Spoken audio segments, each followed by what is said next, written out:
Samantala, dumako muna tayo sa Maynila. Naroon po ang aming kasamang si Noel Perfecto kaugnay po ng proyekto ng pamahalaan na 16.5 million na NAIA Expressway. Noel, magandang umaga sa iyo.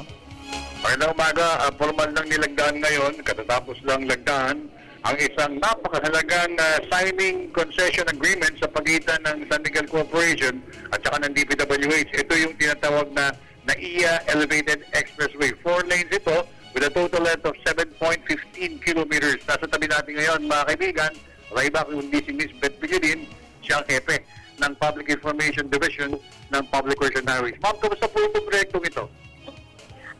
Pagkatapos itong pagpirma ng concession agreement, umpisahan na rin ang detailed engineering nito at ito ay matatapos hanggang January 2014 yung phase 2A at pagkatapos ng detailed engineering, sisimulan na ang construction sa January 2014 din sa phase 2A. At ang phase 2B, ganun din, simulan sa April ng 2014.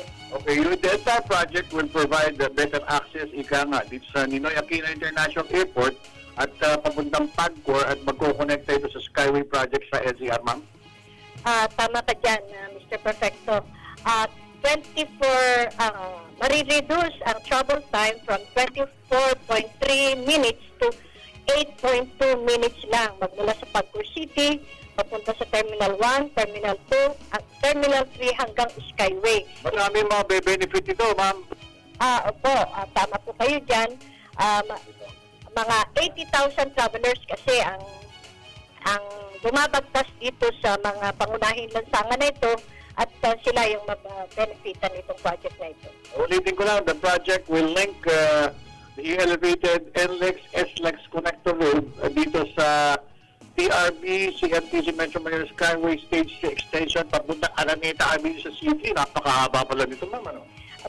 Tama po kayo dyan. At ito mapapabilis talaga ang pagpunta sa mga airport natin.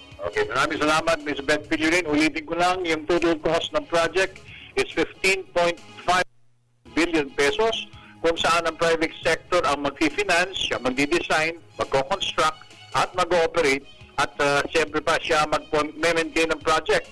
Sa pagitan naman o sa panig naman ng gobyerno, sila mag-finance ng road right-of-way acquisition na 2.25 billion pesos. Napakagandang proyekto ito. Isa ito sa mga public-private partnership program ng pamahalaan ng Aquino sa kasalukuyan. So yun muna ulan natin. Mula pa rin sa Public Works and Highways, kasama pa rin si Barry Yu, mula Erwin Navarro, Noel Perfecto, Telebisyon ng Bayan. Maraming salamat sa iyo, Noel Perfecto, nag-uulat mula sa Maynila.